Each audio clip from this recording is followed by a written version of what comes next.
Bilkis Bano case में BJP शासित गुजरात सरकार को बड़ा झटका लगा है। गुरुवार को सुप्रीम कोर्ट ने मामले में दोषियों की रिहाई से जुड़े आदेश में की गई टिप्पणियों को हटाने से इनकार कर दिया। गुजरात सरकार ने अपने खिलाफ की गई कुछ टिप्पणियों को हटाने का अनुरोध किया था। दरअसल सुप्रीम कोर्ट ने 2002 के गुजरात दंगों के दौरान बिल्किस बानो के साथ बलात्कार और उसके परिवार की हत्या के दोषी 11 लोगों की समय पूर्व रिहाई को खारिज कर दिया था। इसी समय कोर्ट ने कुछ अहम टिप्पणियां की थी। गुजरात सरकार की याचिका में अदालत की इस टिप्पणी पर भी सवाल उठाया गया कि उसने दोषियों के साथ मिलीभगत करके काम किया है। राज्य सरकार ने तर्क दिया कि ये टिप्पणी अनुचित है और मामले के रिकॉर्ड के खिलाफ है और याचिकाकर्ता के खिलाफ पक्षपातपूर्ण भी है। हालांकि सुप्रीम कोर्ट ने इससे असहमति जताई।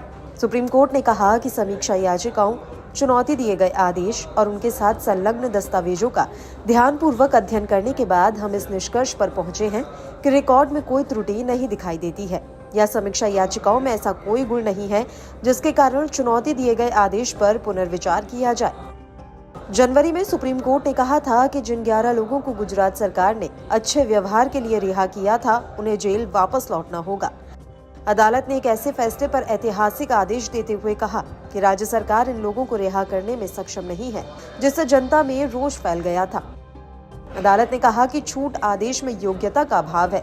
कोर्ट ने गुजरात सरकार को बिना सोचे समझे ऐसा आदेश पारित करने के लिए फटकार लगाई। सुप्रीम कोर्ट ने ये भी कहा कि दोषियों को केवल उसी राज्य से रिहा किया जा सकता है जिसने उन पर पहले मुकदमा चलाया था। इस मामले में वह राज्य महाराष्ट्र था।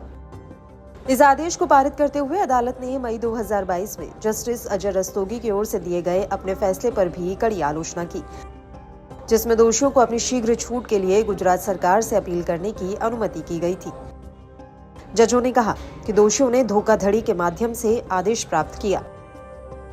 उन्होंने ये भी कहा कि गुजरात सरकार को 2022 के आदेश की समीक्षा की मांग करनी चाहिए थी। दरअसल गुजरात दंगों के दौरान बिल्किस बानो का गैंगरेप किया गया था। साथ ही उनके परिवार के 7 लोगों के साथ उनकी 3 साल की बच्ची की भी पटक कर हत्या कर दी गई थी, जिसके बाद साल 2008 में सीबीआई की स्पेशल कोर्ट ने 11 दोषियों को उम्र कैद की सजा सुनाई थी। 15 अगस्त 2022 को गुजरात सरकार ने अपनी क्षमा नीति के तहत उन्हें रिहा कर दिया, जिसका काफी विरोध भी हुआ। वहीं 30 नवंबर 2022 को सुप्रीम कोर्ट में गुजरात सरकार के इस फैसले के खिलाफ याचिका दायर की गई थी। इस पर फैसला 8 जनवरी 2024 को आया। तब सुप्रीम कोर्ट ने गुजरात सरकार का आदेश पलट दिया, सभी दोषियों को दी गई छूट को रद्द कर दिया। कहा कि पीड़िता की तकलीफ समझना जरूरी है, अपराध का एहसास होने के लिए सजा दी जाती है और गुजरात सरकार ने समय से पहले ही उन्हें रिहा कर दिया था। कोर्ट ने 21 जनवरी तक दोषियों को सरेंडर करने का आदेश दिया था।